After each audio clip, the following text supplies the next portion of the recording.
Jaya Radha Madhava Punya Vihari.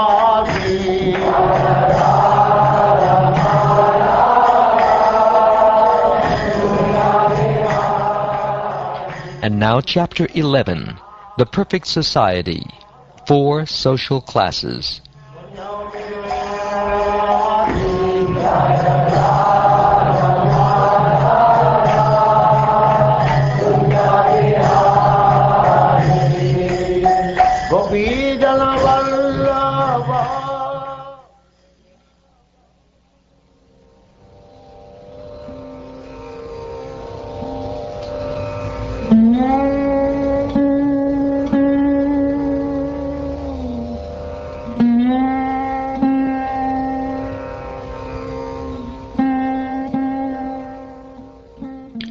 Shukdev Goswami continued.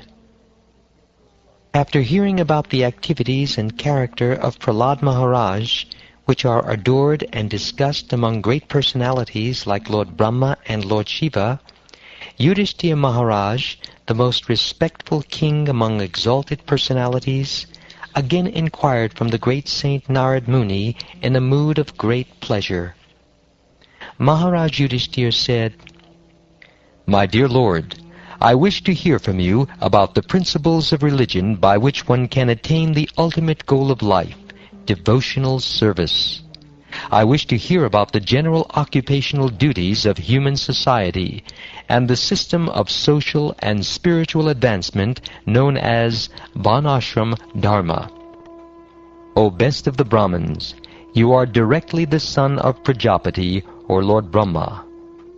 Because of your austerities, mystic yoga, and trance, you are considered the best of all of Lord Brahma's sons.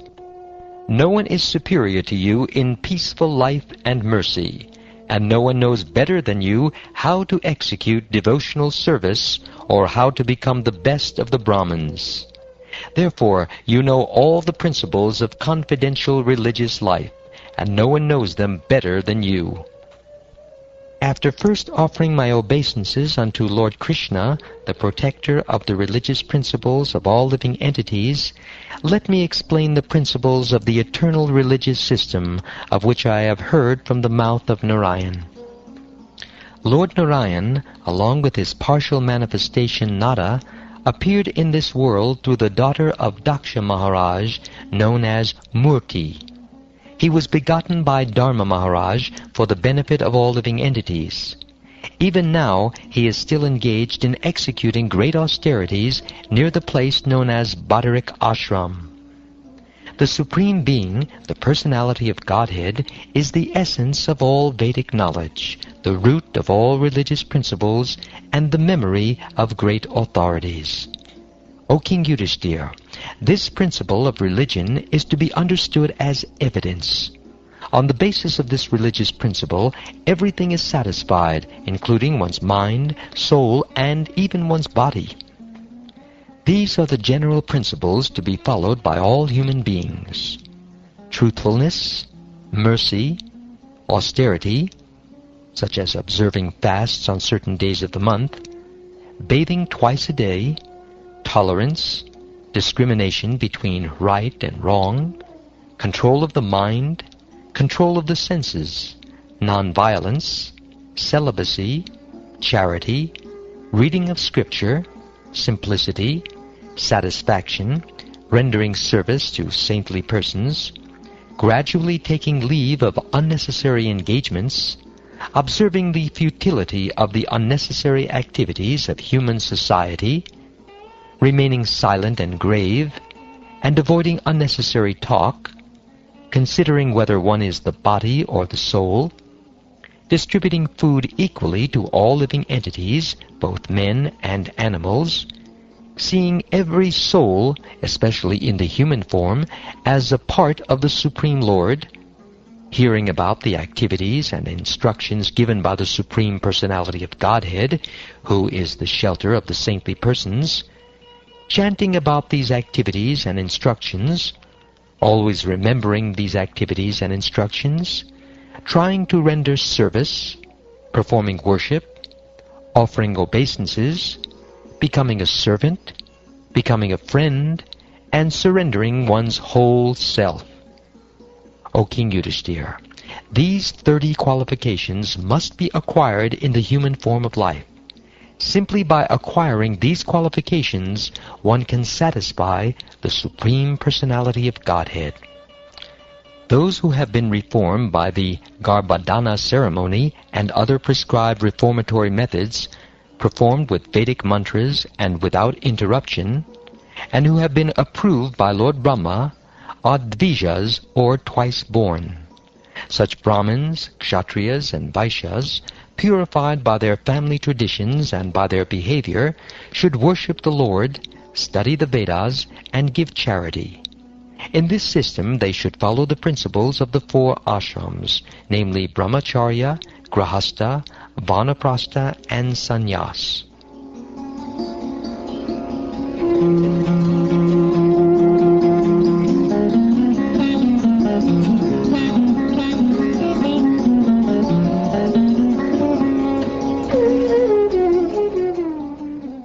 For a Brahmin, there are 6 occupational duties. A Kshatriya should not accept charity, but he may perform the other 5 of these duties. A king or Kshatriya is not allowed to levy taxes on Brahmins, but he may make his livelihood by levying minimal taxes, customs duties, and penalty fines upon his other subjects. The mercantile community should always follow the directions of the Brahmins and engage in such occupational duties as agriculture, trade, and protection of cows. For the Shudras, the only duty is to accept a master from a higher social order and engage in his service. As an alternative, a Brahmin may also take to the Vaishya's occupational duty of agriculture, cow protection, or trade. He may depend on that which he has received without begging. He may beg in the paddy field every day. He may collect paddy left in a field by its proprietor, or he may collect food grains left here and there in the shops of grain dealers.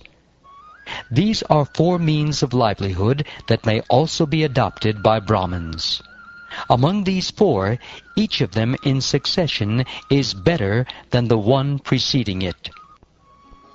Except in a time of emergency, lower persons should not accept the occupational duties of those who are higher. When there is such an emergency, of course, everyone but the Kshatriya may accept the means of livelihood of others.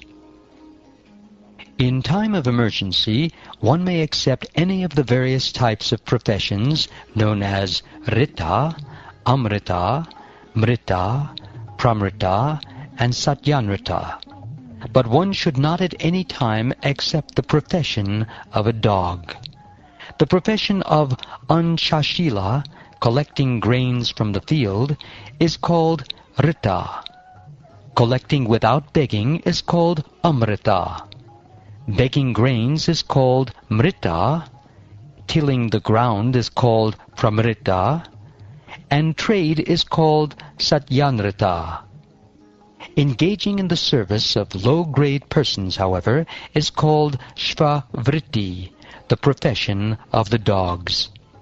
Specifically, Brahmins and Kshatriyas should not engage in the low and abominable service of Shudras. Brahmins should be well acquainted with all the Vedic knowledge, and Kshatriyas should be well acquainted with the worship of demigods. The symptoms of a Brahmin are control of the mind, control of the senses, austerity and penance, cleanliness, satisfaction, forgiveness, simplicity, knowledge, mercy, truthfulness, and complete surrender to the Supreme Personality of Godhead. To be influential in battle, unconquerable, patient, challenging, and charitable, to control the bodily necessities, to be forgiving, to be attached to the Brahminical nature, and to be always jolly and truthful, these are the symptoms of a Kshatriya. Being always devoted to the demigods, the spiritual master, and the Supreme Lord Vishnu, endeavoring for advancement in religious principles, economic development and sense gratification, or dharma, artha, and kama, believing in the words of the spiritual master and scripture, and always endeavoring with expertise in earning money, these are the symptoms of the Vaishya.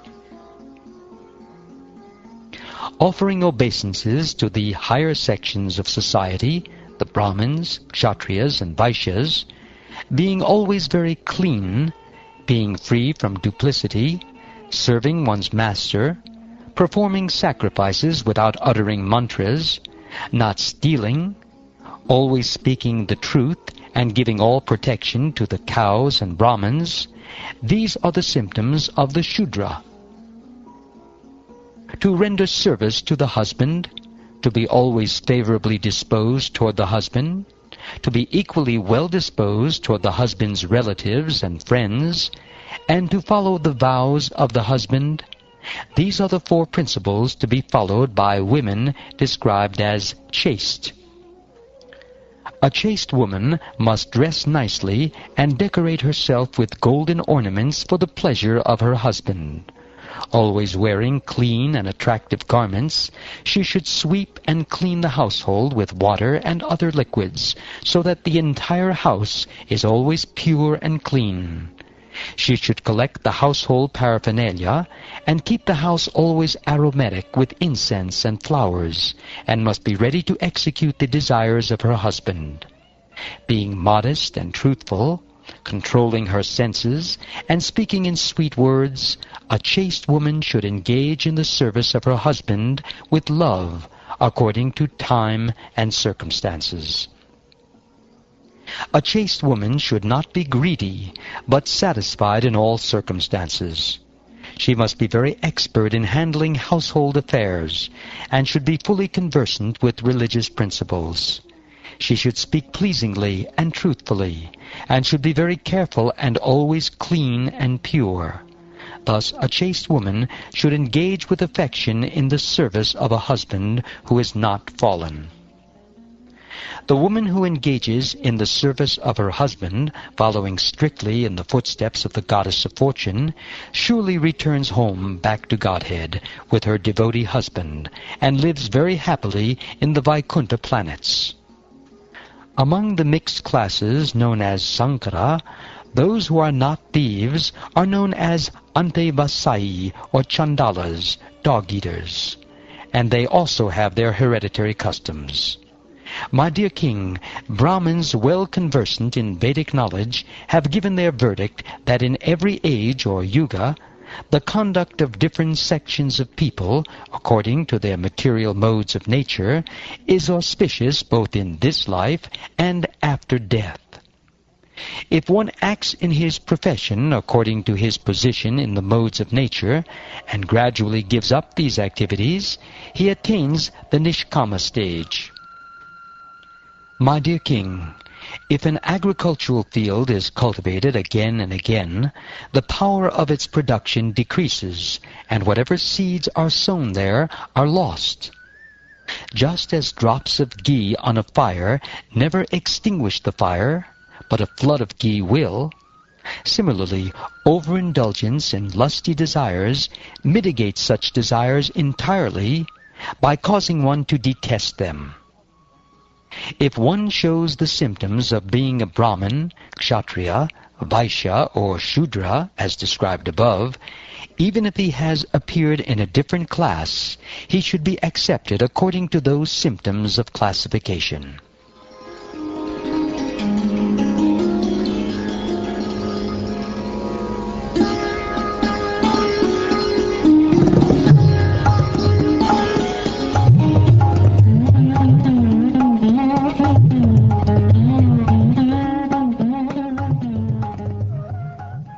Thus ends the 11th chapter of the 7th canto of the Srimad Bhagavatam, entitled The Perfect Society, 4 Social Classes.